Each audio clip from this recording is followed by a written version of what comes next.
Hello, everybody. Welcome to the seventh show. Seventh? I think it's seventh show of Yeah. MVP Rentals podcast. Brought to you today by a rainy, gray, gloomy, cold day of Wisconsin. It's disgusting. We are really hitting winter at this point. No. It was so nice. We had like a 70-day last week, Yeah. and now we're in the 40s. I'm so sad. I know. Just in time with the remote start. Yes. So that has been nice. That's the best feature. Most used out of the new truck I is love the it. remote start. Just in time for winter. Today's show, we are going to kind of talk about topics of ROI, or return on your investment of your either rental or single family home. Kind of a relevant topic for us right now here because we just locked up a property. We're actually closing on the 10th for our first official flip. We've done flips before, but they're from my knowledge and who I've listened to from the experts, and they talk about the BRRRR method. So you buy, rehab, rent, refinance, and then repeat. So you just keep doing the... What if somebody has a duplex? Are you excluding them from this conversation? Absolutely not. Okay. No. So we've done the BRRRR method where we actually keep the asset and rent it out. This is going to be the first official purchase, flip, and then sell. So it's, I mean, the only thing that's different is the last two R's. Well, two of the R's, the rent and the repeat on this one. But same. Well, hopefully you're going to repeat this, though. We will repeat. We'll do another flip, I'm sure. Yeah. Well, another flip to sell. There you go. We've done flips before. Because, I mean, that's primarily all of the properties we pick up. The old, decrepit houses that just need some TLC. Those are the ones I love. The scary ones. Yeah, the scary ones. Or what everybody else would think would be scary. Right. So what we did, and by we, I mean Natasha, she put together a nice little spreadsheet of common things that you rehab or fix up in your house, and where is that money going to, and how much of that money will you get back if you sell, whenever you sell. Really what I did, I just put together a spreadsheet of the best returns on your investments that you could do in your house that are easy DIY projects that most homeowners could do by themselves without the need to hire out a professional. Yeah. I mean, with some YouTube University, For you sure. can knock all of these out as long as you're okay with heights. There's one on roof. Yes, I know. As long as you're okay with heights, you can do the roofing. At that one. I just actually came from a walkthrough. My sister lives in Baltimore. They're looking to move back, and they found a house. Awesome. They're obviously in Baltimore, so they called me and they're like, hey, can you walk through this house for us? Let us know what you think. So all of these things that you have here on this list are things that I'm looking at when I go through the house. I was on FaceTime with him when we're done. I talked to him about, hey, these are things you can do. We can take this door out here. You can add this here. Yeah. Just to like either free up the floor space or just, there's a couple things where I was like, it just doesn't look right.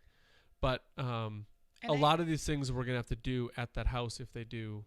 Sure. They're going to put in an offer. If they actually get the offer accepted, these are some of the things that we're going to be looking to do. So it's even more relevant on that front too. So as we go through this, we'll kind of talk about the stuff we have going on, which is the house that they're looking at, and then our one that we're going to start on the 10th. For sure. And I'll make sure to include this spreadsheet that I put together in our Facebook post for all of you listeners to be able to refer back to it. Yeah, and we want you guys to use it. Like, don't feel bad taking the information. We're putting it out there for you guys to use.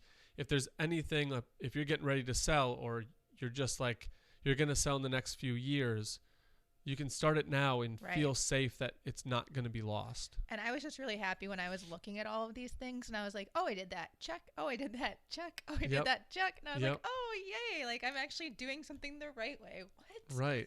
And that's where you get into, like, you're not spending money at a big box retailer or buying something that's going to depreciate. All the money that you put into your home, if you buy in the right market and if things are going well in the economy, you will get the money back. For sure. We can't guarantee these percentages. But yes, if the economy is going well, this is what the pattern has been. We are by no way guaranteeing any of this information. We are just presenting it. We will put that clause in there. But as long as things are trending the way that they are, these are the percentages that we're getting that we've researched to find. So, and before we start, I apologize for my sniffling. I know, me too. we're sanding right now, and the dust that's going on in the house is just crazy on my sinuses. Not sick. There's no corona. No corona here. It's literally just dust that's irritating my sinuses. So I apologize if I sound nasally or I sniffle in the microphone. Oh, no. I just have a common cold. Blah. Always fun. Yes. This time of year in Wisconsin. Oh, yeah. Love it. So we'll get into the spreadsheet here. We're just going to go line by line on different items. We'll throw in our examples that we have so it kind of like paints a picture for you guys to picture what's all going on or how does all work type of thing. So Natasha, throw out the first item. All right. The first item is a steel entryway door. And I want to tell you, I just put one on my front door and my back door. I replaced my janky old wooden door with two brand new steel insulated doors. Yep. And it looks so much better. Yeah. B, I did have to have somebody install them for me because my house is kind of crooked. And we're just like, let's just be smart about this. Yeah. So disclaimer, I did have somebody install ours, but the insulation value in them has made all the difference in the world. Yeah. And there's three kind of main things to that steel entry door. I mean, first one that everybody looks for is security. Yes. It's going to be way more secure than a wooden door. Two, durability. I guess there's four things. Three you touched on was like the insulation factor of it. It does retain your air way better. Right. And then your curb appeal. Yes. It just looks better. The wooden doors, now in some makeup of houses, a wood door does make it look nicer. Like a craftsman style house or a Tudor house, for sure. Right. But for the majority of homes, going to a steel is just the right way to go. I put steel on my property. Sure. I'm going to put steel on the one in Menominee Falls, which is the one that we're closing on the 10th. And then the one that I just looked at had the steel front door. Awesome. It just, they especially with the climate here, with the snow and the heat, and there's such a variant of what we get hit with. And contracting of any wood material would just be your awful. Replacement cost for it is going to go way down. Because obviously, like the wooden doors are sealed and all that stuff, but steel is going to last longer than wood. Oh, for sure. I feel like making one of those, you know, that Instagram where he sits there sipping a cup of coffee, and like underneath there's a sign, and at the end it says "Change my mind." No, you haven't seen that one. No. They always like erase what the lettering on it and then create a new phrase for it. But mine would be, a steel door lasts longer than a wood door. Change my mind. Because it's impossible. It just does. That's funny. In that one, did we get a percentage of what you're going to get back on that one? If you DIY, you can do between 70 and 100%. So really, there's no loss here for this. And when we're talking about percentages, we're talking about cents on the dollar. Yeah. So you're going to get 70 cents to $1. Yeah, back on what you put into it. Yeah. And then I didn't have my percentages down for the professional, but I believe it was very similar. Yeah. It's just that you might spend a little bit more to have it installed versus you being able to install it yourself, and you could just recoup those costs. Yeah, and that is going to be a smaller, if you do hire a professional, maybe two people to come in, hold that in. The material cost is going to be most of it. Mine was one person, so. Yeah, it's not that complicated of a process. No. So you were talking front door. Yeah. We just put two French steel doors in my mom's house pretty. onto her deck, and two people did that. Nice. In 6 hours. Oh, yeah. So it is super easy. If you do a professional, you're not going to run up the costs on man hours. It's an in and out type of thing. And if you're not comfortable with doing it, because there is a lot of balancing that you need to do. Sure. You need to shim it. Like you said, settling with your house is not all 90 degree. Oh my gosh. We were looking at that, and my husband and I were just like, no. Yeah. Pass. And people like usually square it left, right. But the one other thing that they have to look at is like the top and bottom. Yeah. So it is kind of a touchy thing. So if you aren't a big YouTube University person, or don't have the outlets, like feel comfortable going with a professional to put that in. Absolutely. Or a handyman Google in your area. Oh, for sure. Is someone that can handle easily. that stuff. There's not going to be a lot of engineering that needs to go into it. No. They'll just rip out your old door, put your new one back in. Yeah. Do the tuck work. It'll look brand new in a day. I had my handyman come out and do ours, and it was worth every single penny that I spent. Yeah, absolutely. What is item number 2? Item number 2 is replacing your siding. And then I actually don't know how difficult this would be. I can't imagine that it would be too difficult, especially if you have a ranch or a 1-story home. If you have a ranch, super easy. Yeah. Got a 12-foot ladder, you're good to go. Except we won't let my husband do that. He fell off a ladder and shattered his shoulder, so we're not going to let. Yeah. Oh yeah. Professional. Yeah. Let's go professional. So we just did a 2-story siding replacement. We had a crew of 3 doing it. Maybe took us. We did get held up because we were doing siding as we were building. Oh, yeah. So there were some parts where we had to wait for them to finish that side to go, but probably took us a couple weeks to get it all done. Nice. That's not bad. We just put in vinyl siding. Mm-hmm. And the only thing you have to watch for, and if you're going to DIY it, and you're going to do vinyl, they make these corner pieces that you can attach the J channel. So every bit of vinyl siding sits in what they call a J channel. Looks literally like a J. Yeah. You tack that in, and that's what holds the siding on. Sure. If you get these little corner pieces, you don't have to worry about cutting 45s. Oh, that's nice. Highly recommend doing it. It costs, a bag of them maybe costs like $5 to $10. That's not bad. But it is going to save you headaches. Yeah. And they're durable. It's so much easier just to pop them in. You don't have to be as precise with your measurements. Like when we're cutting, because I didn't like the look of it, and I knew that the guys could do it this way. But when you're cutting around windows and around doors, you have to be so precise, like down to the 1/8, so that you can cut your 45 correct so it all fits in and you don't have like a huge gap. But if you're DIYing it, you're not going to decrease your value by adding these corner pieces in by any means. Yeah. I just didn't like the look, so I didn't do it. And I caught flack from the guys. They're like, get these corner pieces. And I was like, but I don't like them. So like even they wanted them, and they do this all the time. But yeah, they're going to be right in where you get your siding. Okay. You just ask for the corner pieces. Sure. And you can play dumb and just say, I'm looking for the corner pieces for the J channel around windows. Yeah. And they'll know exactly what you're looking for. Pick up more than you think. You can always return them. Yeah. But yeah, it makes it so much easier, so much nicer. And if you're doing this on a ranch home, you're not going to need a lot of equipment. You'll just need some like roofing nails to tack in the siding. See, I find this topic very interesting because I have a stucco home with a little bit of siding on it. Mm-hmm. My garage is all sided, but my husband and I have talked about tearing off the stucco and just siding the entire house. Yeah. And ideally, we would love to do it, but this is not going to be our forever home. Yeah. So we decided to not do it, but we can always redo the front siding and just like make it whatever our color that we want it to be or our feel. And there's so many different types of siding too, which is nice. There is. And the other thing that you can look at, I know your home is stucco. You may not need to take down the stucco to put your siding up. Oh. You can always just go over the top. That would be nice. So it'll save you on labor from actually ripping it down. The one thing you just got to look out for is your windows and anything that's offset to it, because you're not going to want your siding to go over and hang over your windows. It might look a little bad. Odd, but like on the house we're doing right now, we kept 3 walls. So we built on 3 additional walls that met up to those old existing walls, and they don't line up perfectly. We could be 1/8 of an inch off on the top, 1/4 of an inch off the bottom, because again, that house isn't square either. Right. But they make what they call, I believe it's Z foam or pink foam. Oh yeah. And it's this really, really super thin pink foam. All we did is tack that in. That created a little bump out, so we were flush with the other one.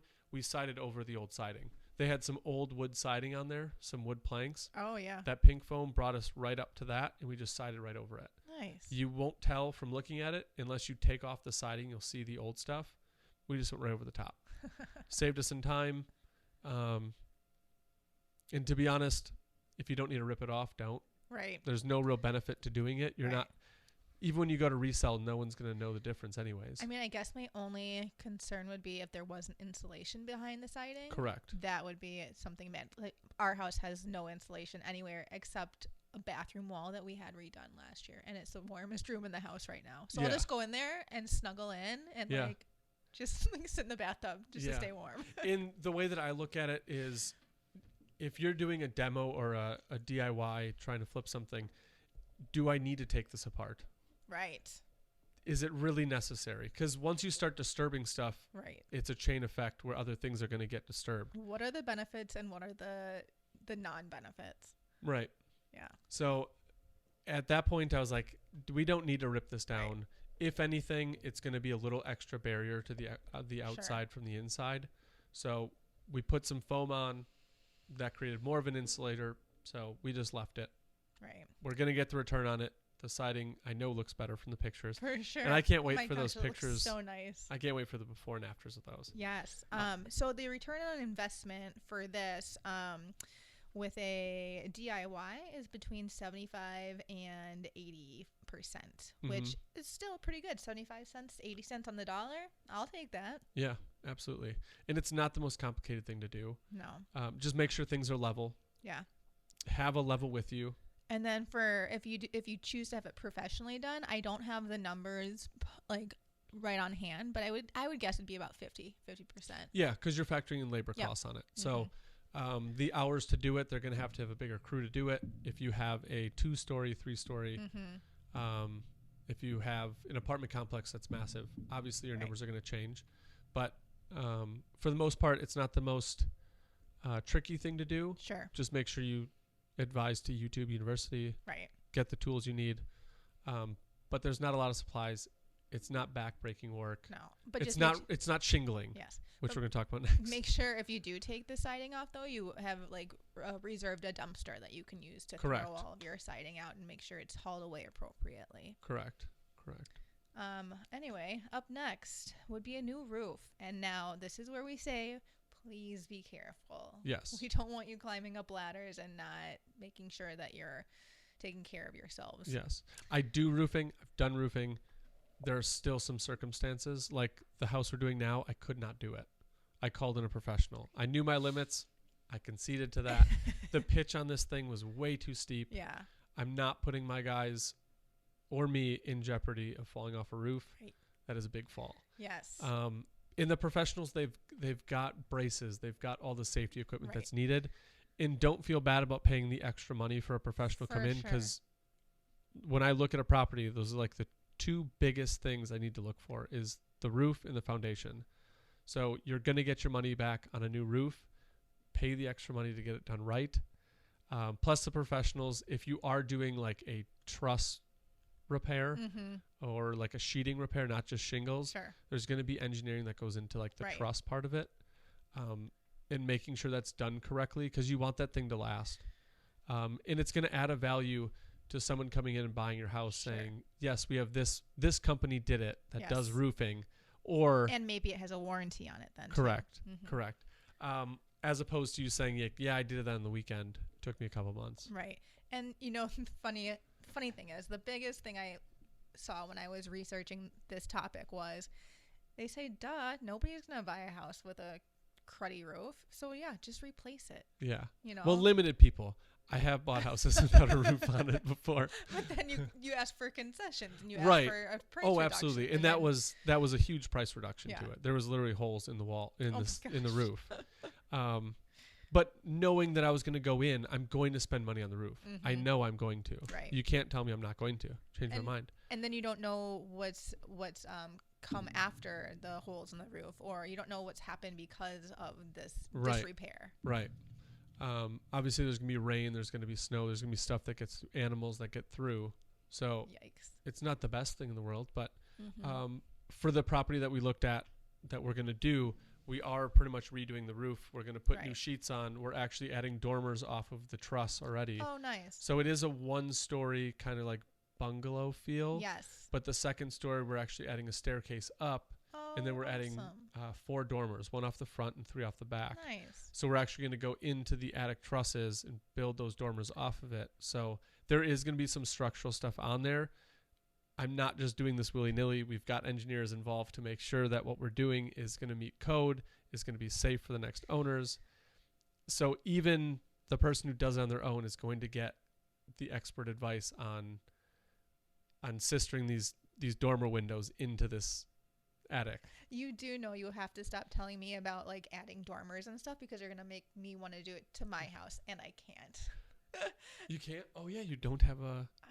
I only have an attic. That's right. Yes, I know. It's so sad. I would love to have... I mean, you can add one. I know. Just add a random window in there. I know, right? My husband's like, Natasha, stop dreaming. I'm like, okay, fine.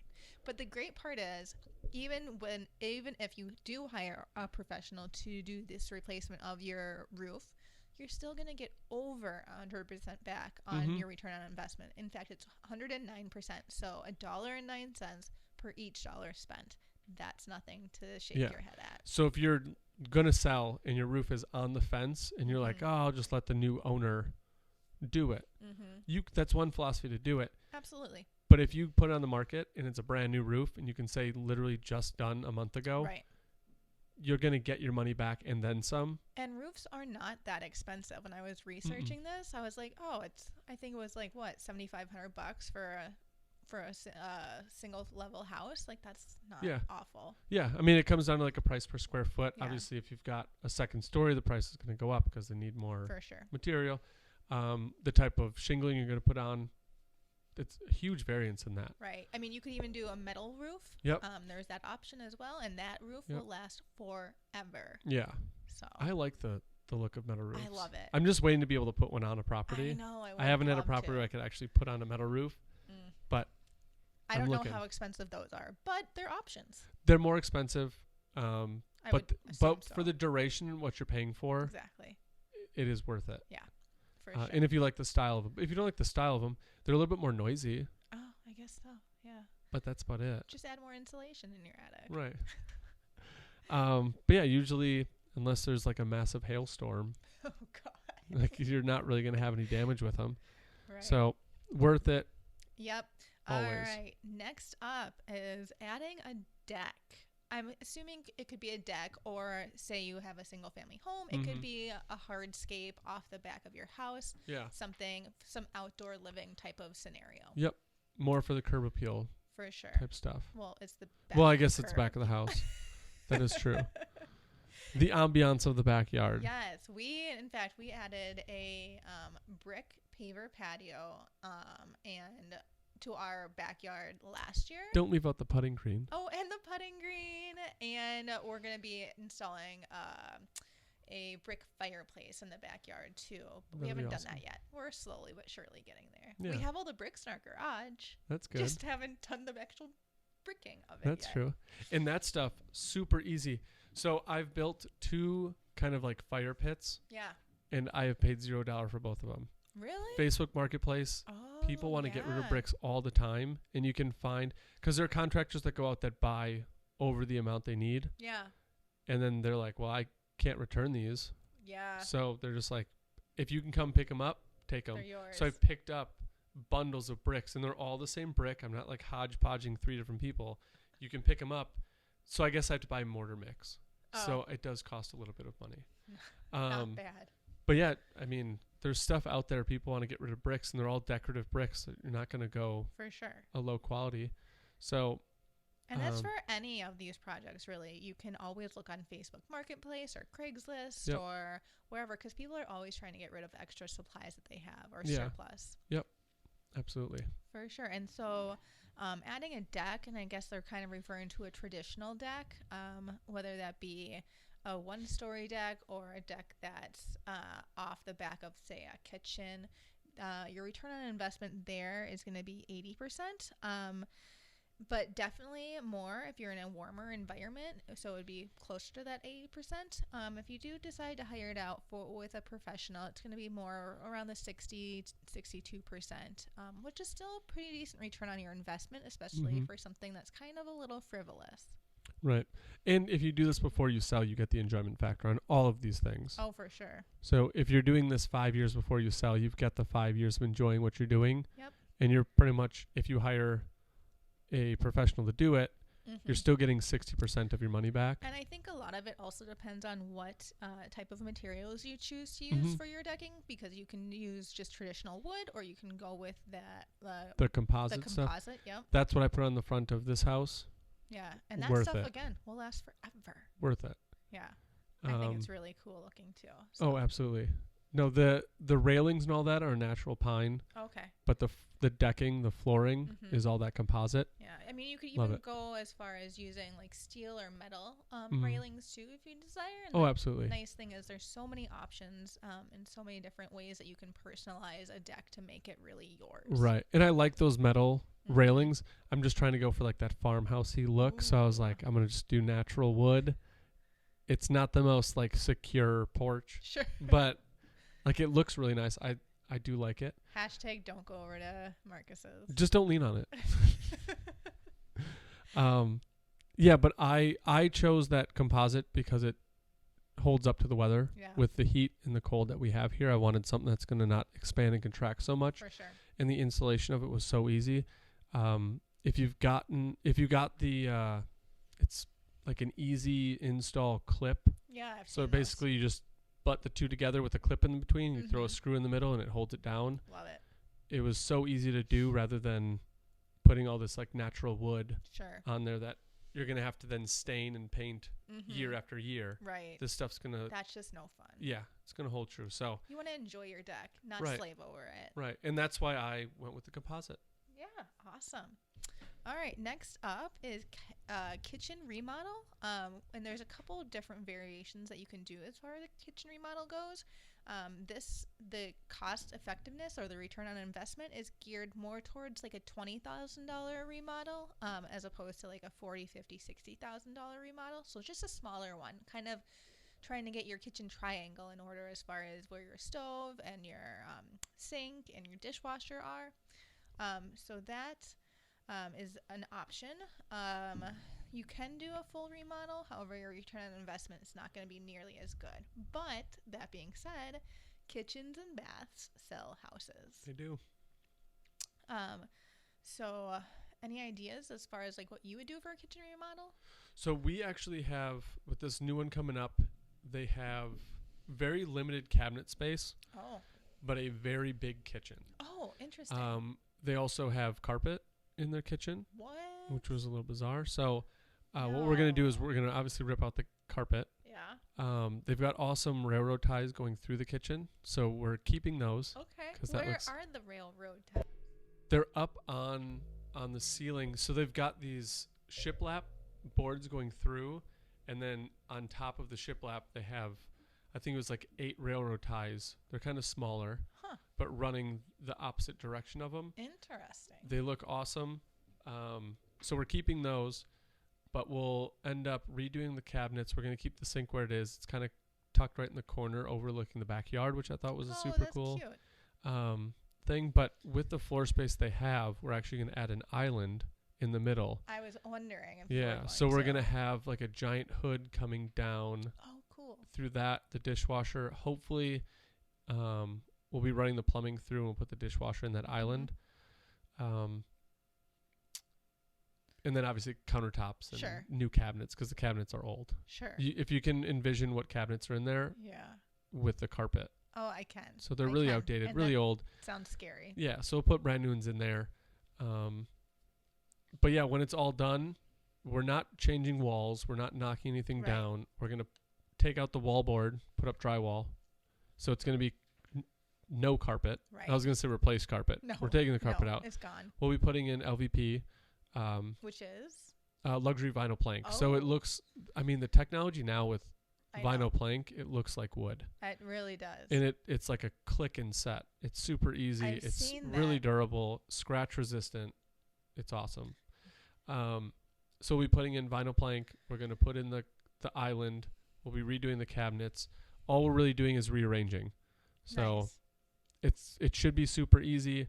But the kitchen right now, with how you look at it and when you're going to look at it when it's done, is going to be way different. You're going to think it's this whole different space. Mhm. But it's literally just a TLC. Right. Rearrange, make it flow better, and that's it. And can I just add in here that my husband and I, we redid our entire kitchen for, I mean, granted, we have a very, very small kitchen, but we probably spent around $15,000 to $20,000 over the past 2 years. We redid our entire kitchen, and I have to say, I'm going to plug IKEA right here because I love my IKEA cabinets so much. It's great. They're the easiest cabinets. You literally put a rail on the wall and you hang your cabinets on this rail. Done. Yeah. That's it. So I was reading, and I don't know if this is correct, so someone out there listening, you can fact check me on this one. But the reason that IKEA is who they are is because they started, it was in Sweden, right? Mm-hmm. So when they sell their home, they take their cabinets That is with them. correct. Is that right? That is correct. I think that's the bizarrest thing ever. We found out about that from our installer because we paid somebody to install the first side of cabinets for us because we didn't realize how easy it was going to be. And then the next side, we're like, we can do this. In fact, we added cabinets everywhere in our house because we're like, oh, it's so easy. Cabinet here. Everybody gets a cabinet here. You want some in your room? You get a cabinet. That's exactly what we did. We put them in our closet, and now we have this awesome like walk-in closet. But yeah, so people in Sweden, traditionally, when they move from house to house, they bring their cabinets with them. It's like their property. That's so bizarre. It's so backwards from here. I know. Because usually the only thing that they take is washer and dryer. And maybe a fridge. Yeah. I've seen that before. Sometimes. I don't know. I just want to leave everything in my house when I move. I'm like, just pack up. I don't know what I would do if I got an offer in and they were like, we put in an offer and they're like, well, we're taking the cabinets. Okay. I don't know what I would do. Okay. Yeah. Sounds good. I know. I'm debating whether or not I should take the cabinets with me when we move, but no, I won't. You might as well. I know, right?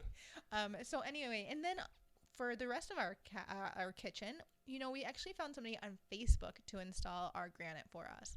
We saved a couple $100, maybe even $1,000, just by hiring somebody very small scale. Yep. He does it on the side on like weekends and stuff. We're like, okay, cool. He installed it. Looks great. Yeah. Done. They do look nice. Thank you. I will agree. But we love our cabinets. Yeah. Anyway. And with the next property, in terms of money allotment, like putting in those dormers, it's going to be a cost. Yes. But we're allotting a lot of the cost to the kitchen, like you said before, the kitchen and the bathrooms. Yes. Like we have other rooms we got to touch on. Right. But those are going to be heavy costs. Most of the time, I mean, if you're going to refinish floors, you can do that. That's not super expensive. If you want to paint the walls, again, not super expensive. Right. Get new carpet. Okay.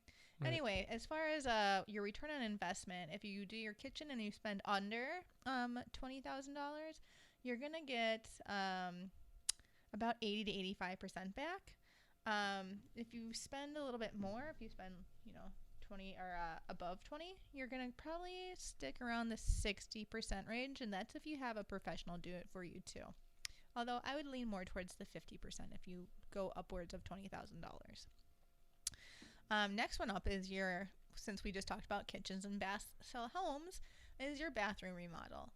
And again, they're leaning towards you doing a smaller bathroom remodel as opposed to a big one where you're tearing everything out. Like say perhaps just replacing your sink with a pedestal sink, or putting in new mirrors, or putting in storage options. Yeah. And just touching on both of these because it kind of aligns with both. Don't feel bad. I know even if you're handy to hire in a professional, because you're dealing with electrical, you're dealing with plumbing. Two things that I would not mess around with if you don't have some knowledge behind them. No. So if you're unsure, have the professional in. Just like you were unsure of how to do the cabinets, you brought in the professional, he started. Yeah.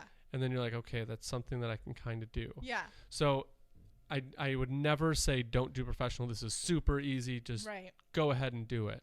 Like if you're unsure, it will not hurt you in the long run to spend an extra couple $100 to have somebody out to show you how to do this. Because the worst thing that you want is your cabinets to not be straight. Right. And now you get to the end of it and it's not lining up with your stove. And then everything just looks like it was hodgepodge together. Right. It just doesn't look right. And again, your house settles, things move. They're not all 90-degree angles. Gosh, no. So you're going to have some shimming to do. You're going to have to make sure that you look at the whole plan before you start throwing up cabinets. So a professional, I would, if you're unsure, suggest it, but you're going to get your money back. Right. And by the way, I didn't say that I could do it. My husband said that he could do it. And I was like, okay. We'll throw him under the bus on that one. I was like, it's going to be your fault if it's messed up. Yep. But it wasn't. It turned out really, really easy, really great. Yeah. On the last one we did that actually came up, the base of the floor, and this was just an oversight on our end, the base of the floor, 90-degree square. We could have lined the bottom of the cabinets up, went right to the stove. Then we had a little bump out where the stove ended. Ceiling or top of cabinet, completely fine, 90-degree, had the length. there was a little bow in the wall. Oh no. So when we started, we put the first one in, and we got to the middle, and all of a sudden the middle wasn't fitting in. We're like, what is going on? We measured the middle between the two walls, and that was where it was like a fourth of an inch off. Oh no. So for that fourth, we were like kind of in this limbo stage of, oh, what do we do? We ended up returning one of the cabinets, got one that was 2 inches smaller, and then built a little buffer in between. So you can't, smart. you'll never notice it now. Right. But when we were putting it in, we're like, man, this isn't fitting. This is super weird. Because the counter's over top of it, so you're never going to see Right. it. Oh, Right. That makes sense. And it's a little buffer right in between where your under the sink cabinetry goes, and then where your dishwasher goes. Oh, So got the it. seam that we created just looks like the natural backing of the front of the cabinet before the door. So that's what I'm talking about. There's a lot of measurements you need to do where, I mean, they'll tell you on YouTube what to measure and how to measure it and why you're measuring it. Right. But if you're completely unsure and you've never done this before, grab the professional. I mean, even Home Depot, you can go in for free and talk to them. Oh, for sure. And they always have classes on like how to tile, how to, install X, Y, or Z. But I've never taken one of those classes. I've been too scared. But we figured it out from YouTube. So we're fine. Right. Fine. Anyway, for your bathroom remodel, again, you're going to get about the 80-85%. And then it's going to be about 50 to 60% for if you hire a professional to do it. Next up is the adding an attic bedroom. If you can. If you can't, what they do suggest, though, is just insulate the heck out of it. Just throw insulation up there until you're blue in the face. It's not going to hurt. Mm-hmm. I mean, it's going to help with just any issue that you can have, especially in the winters here in Wisconsin, and I'm sure during the summers and when it gets wicked hot here too. Yeah. And the attic is, I mean, even if it's not used, it's an important cavity of the house. Mm-hmm. When you insulate, if you're going to do it on your own, make sure you read or you listen to someone, even if you don't want to call in an expert, because there is a certain amount of airflow that you're going to need up there. Otherwise, you're going to create mold. So if you throw insulation in your floor, you're usually fine because that's just going to keep the heat from rising up into that attic.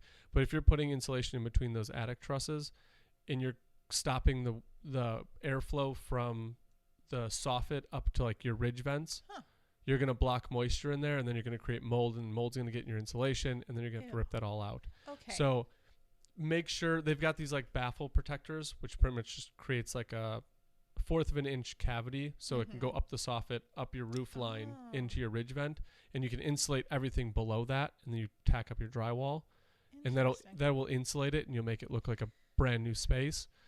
But just make sure one little thing, don't block airflow. I think we're going to need to talk about this a little bit offline because we had issues with ice dams last year off of my son's bedroom.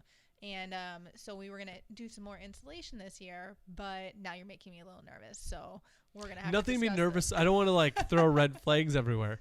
I just don't want people to just go in. They're going to insulate it, which will help your one problem. That will absolutely solve your problem. You'll retain heat. It'll be nice up there. It'll be great. But again, just like removing the siding, once you do one thing, it's not a fix all. There's going to be the next thing that's going to cause. So that would be when you put insulation, make sure you have airflow. Yeah. That's really it. And that blown air insulation, it's great. But if you don't want to deal renting one of those machines, they've got the baffles and all that stuff where you can just roll it out and tack it in and then drywall over it. Just make sure you have airflow. That's really about it. And that's where you can get a handyman to come in, and he'll talk you through that stuff. For sure. It's not a super complicated process. You just got to make sure that you're doing it the right way. I talked to contractors. I'm sure there's hundreds of videos out there of how to insulate your attic. For sure.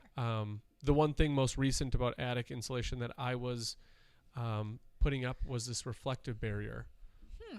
It's this thin little, it looks like aluminum foil. It's like a thick aluminum foil that you can lay through your attic truss. Yeah. And that basically is like a retention more on top of the insulation that's going to keep the hot air up towards the roof and your room temperature in towards your living area. Nice. But anyway, we started this by saying add an attic bedroom. Because Yes. if you can add an extra bedroom in your house anywhere, or whether it be a bedroom Mm-hmm. or an office or a study or a kid's playroom, Mm-hmm. you're adding value to your home because that's extra usable square footage in your house. Yep. And that's literally what we're doing at the next house. It is a 1-story with an attic kind of dorm, like a attic storage truss Mhm. situation. But the reason we're adding the dormers is because we're adding a staircase. When you add a staircase, you need headroom. So the dormer is going to create the headroom Oh, over yeah. the steps, and then it's also going to be headroom for the bedrooms. We're adding 2 bedrooms upstairs. Okay. So it is a 4-bedroom right now. Okay. We're going to be removing one of the bedrooms on the main floor, but then we're adding 2 upstairs. So it's still Oh. going to stay a 4-bedroom. Nice. We're making the bedrooms on the main floor bigger. We're attaching one of those bathrooms on the main floor into the master, Oh. and then we're adding 2 bedrooms upstairs. So that sounds awesome. again, not changing the floor plan in terms of going out or adding an addition. Because once you add an addition, you now have to dig. You have to get a mason in to create your Sure. foundation. It's messy. Yeah. This we're taking the existing structure. We're adding bedrooms upstairs. It's going to add to the living space, Uh-huh. and you're not going to know the difference when we're done. It's going to be great. Yeah. It's going to be really nice. But anyway, I think I kind of want to surprise you all with the fact of our next DIY home improvement, or technically DIY, but you could have a professional install it too. This is one of the best returns on investments. Do we know what it is? Garage door. True. It's so boring, right? You never would think about it, especially if your garage is in the back of your house and you don't ever really look at it because you park on the street during the rest of the year. But in the winter, Is this hitting home for you? yes, it is, because I had to replace my garage door last year. It was so janky. It was awful. It was like kind of worked sometimes, kind of didn't sometimes. So we got a new wood look garage door. So unfortunately right now our 2 garage doors do not match. Don't look at the other one. Just look at the new one. But we won't be replacing the other old one next year. But yeah, we love our new one. It works really well. It's smooth. It glides. Yep. But They're finicky stuff, and I think that's why you get such a big return on it. The house we're doing right now, the motor does not work. oh, I haven't even touched the garage yet. We're just trying to get the house done. right. But when we have to unlock the garage door and lift it up by hand every single Oh my day, gosh. it's irritating. Yes. So like I can't imagine living at a place where you have to like manually open your door. It's one of those things I think we become desensitized to, Sure. and then we oversee it because we just like, oh yeah, they've got a garage, it's got a motor, it opens with a button. Like Right. it might not. I lived in a house for 7 years with no garage. Oh my gosh, shoot me in the winter. It was so cold, and before I got an auto start in my car, I thought I was going to die.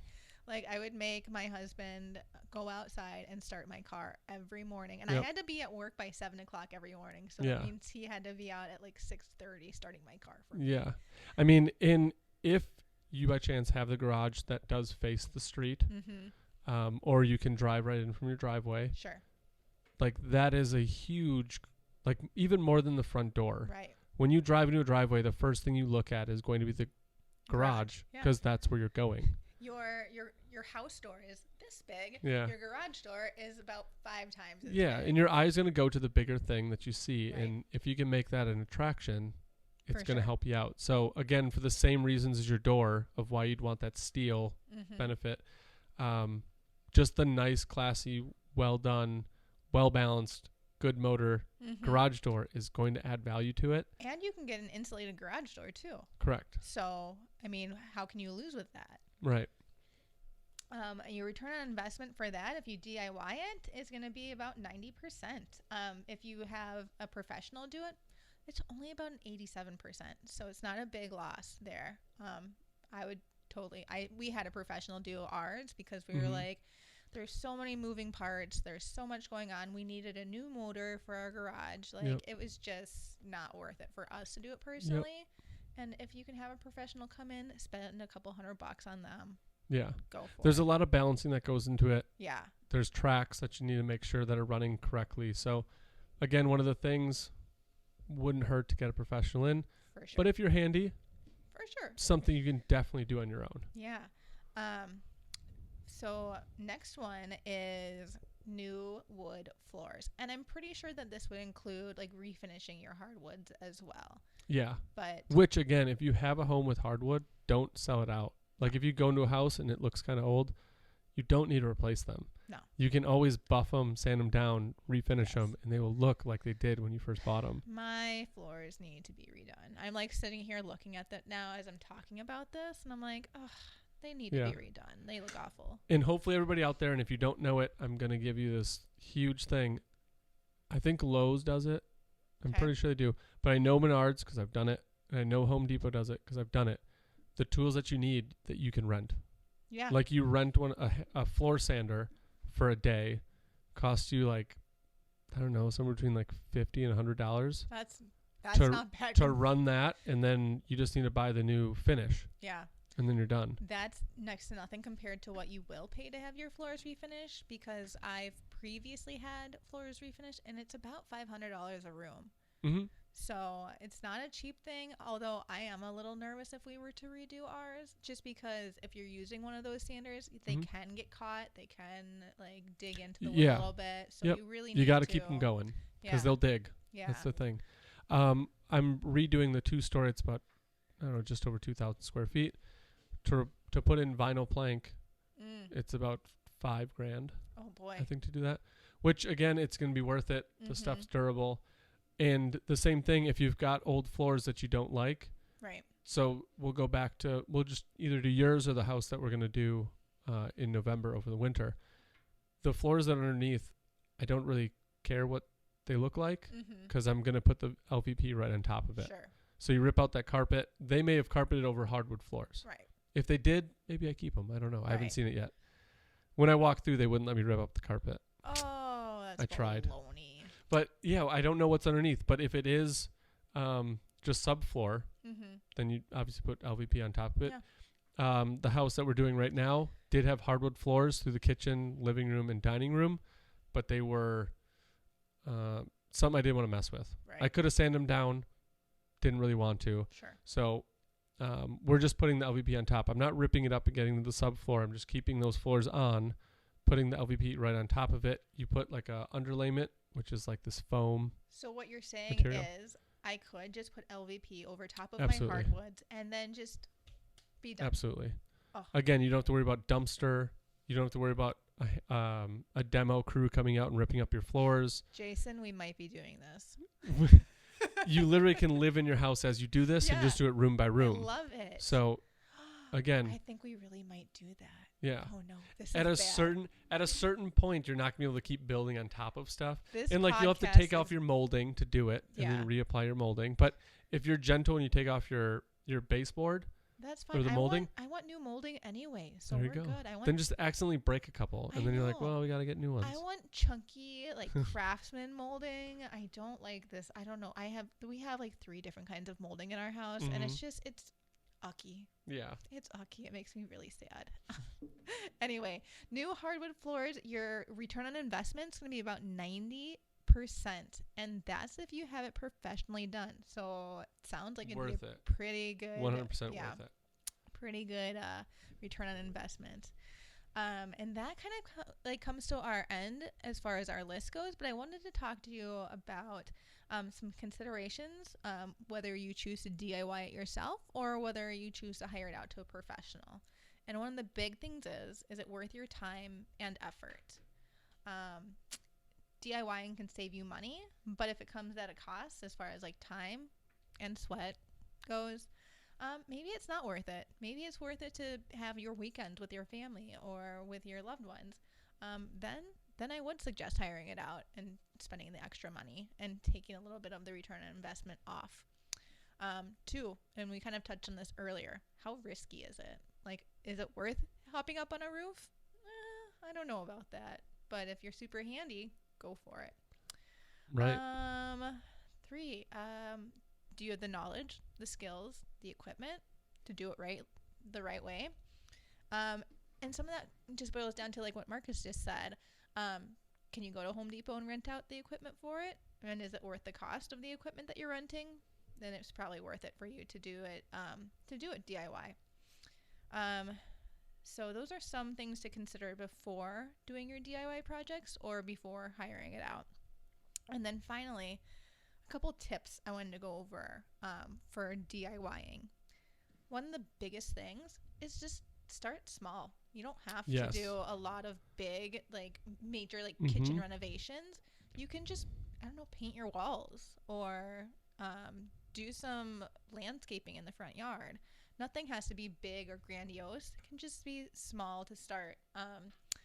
And then you can just DIY parts of projects as opposed to DIYing the entire thing. So say you're redoing a kitchen and you're not comfortable hanging cabinets, but you feel like you might be able to tackle like installing a backsplash. Well, you can just do the backsplash and have somebody else do the cabinets, or you just want to paint the kitchen. Do that. I mean, heck, you can even sand down your cabinets and just paint your cabinets as opposed to replacing all of them. And then you can always, instead of replacing your front door, what you could do is you could just paint your front door. If you like it and it's wooden, you could just paint it. You can even paint some aluminum front doors or steel front doors. You don't have to replace them. You can just upgrade them. Absolutely. And that's the one thing is some of these, if you have them, they don't need to be a complete replacement. Right. You can always sand down to the base, reprime and repaint. Right. It's been done before. I picked up steel doors, like for garages. Yeah. I don't need to buy a new steel garage door, so I'll buy it. You can always refinish it, and then put it back in. It looks brand new. Right. So some of these things, yes, the factor of having a brand new one, like for flips, all that stuff, I'm going to go new. I'm going to get it. I want to make sure that these new homeowners are coming in and knowing that their stuff is brand new and they're buying the quality that they need. But for some of the rentals, for garage units and all that stuff, I'll get used ones. Right. It's a white, but I want a brown. Sure. A white's a white for a temporary before I put brown on it. Right. And then it's a brown door. Exactly. So I like the idea of starting small. One, it's not going to break the bank. So if you mess something up, you mess it up, big whoop, try it again. Right. Two, you're going to start gaining confidence that you can do these things. When I started in real estate, I maybe had plugged a drywall patch that I did when I was a kid. Downstairs, me and my brother used to play basketball, and I went through the wall one time. So me and my brother had to repair that. I think that's like the most I've installed like interior doors, but I wasn't the most handy person. I don't have like this long family history of everybody being in construction and knowing all these things. Just started small and then worked my way up. So to the fact, like you said it perfectly, like start somewhere small. Don't redo your kitchen at the first thing. I mean, my husband started, when he moved into our house, he started by painting my son's bedroom. He had never touched a paintbrush before. He had never done anything construction-y. And he's gone from that to he learned how to pour his own cement slab and install a putting green in our backyard. He did that all himself. That was not me. So I give all the credit in the world for YouTube University or learning how to do things and starting small. Yeah. Like, it's fabulous. Yeah. This is not rocket science. No. It does take some reading. It does take your time. Yeah. But yeah, it's not the most complicated thing in the world. And if you start small, you'll gain the confidence and you'll be like, all right, well, I'll tackle that next thing. Right. And then you'll do that. And you're like, oh, well, I learned. So next time I do it, I'll do it better. But now let's try this. Yeah. And you'll take what you learned in the first two projects, apply it to the third one. Right. And it'll go smoother and smoother. And by the end of it, you won't be terrified to redo your bathroom. For sure. Or tile your tub or anything like that. Tiling a tub. Like the surround. Sorry, not the tub part. The surround. I was like, that doesn't sound comfortable. I just generalized the tub area. Because sometimes when you look at tiling and grout work, it's terrifying. It's overwhelming. It's not hard. I tiled my closet in my bedroom. It's not bad. You tiled your closet? Yeah. I'm going to have to see this. Oh, for I've never seen tile in a closet. Don't judge the I'm not rest judging. of my bedroom, I just want to see. Nothing is weird. messy. Nothing's weird. But anyway, one last kind of thing is you can always add more storage in your house. Yep. That is like I live by that because we live in a tiny 740 square foot house. Like I cannot tell you how small it is for 2.5 people. And I say half a person because my son lives with me half the time. Yeah. So we only consider him half. 2.5 people and 2 dogs. Like, you can never have enough storage in our Right. house. So at this new one that we're doing right now, off the back door, there was the steps going down, and then there's 2 steps going up to the main floor. So it's kind of like a little foyer area. Yeah. And right next to those 2 steps, there's like this open cavity. And I was like, all right, do we do like a half wall, just kind of going up? All we did was draw up the wall up to the staircase. Yeah. And it created like this little nook. Sure. Everybody that walks in was like, that is such a good idea. Because it's a little like 2.5 foot by maybe 2 foot. Did you little put shelves bump out. in there? We're going to put shelves and Yeah. underneath. So we could do like little cubbies where we could put Yes. shoes and backpacks and hats I love and gloves. that idea. And there's no door to it. And all I did was I didn't cut a 2x4 to 6 feet. I cut it all the way up. Yeah. And it's like a little wall. And everybody loves it. It's just a storage nook. I can't even tell you about all of the storage that we put in our house. And me working from home now, especially, we're going to be building my closet's actually going to turn into my home office. So it's just like finding all the spaces that you can and utilizing them to the best of your ability. Yeah. Or if you put a dormer on your roof, you can Oh. move your office up there. I wish. But yeah, that is perfectly said. I think you nailed it. Hopefully everybody obviously understands the financial aspect of it, but now like a little bit more confidence in the resources to use to get these projects done. Starting small, starting from there, and then building yourself up to. And one more thing, don't forget about just keeping up with the maintenance of your house, because I feel like that's imperative that you do that. Because, I mean, even changing your furnace filters or doing touch-up paint in your house, just keeping it up to date is so important. Yeah. And if you're looking at selling, and I'm going to throw a tidbit in because that situation literally just hit. I came from a showing that my sister and brother-in-law were looking at. And one of the things that was called out on a past inspection was that the furnace was dirty.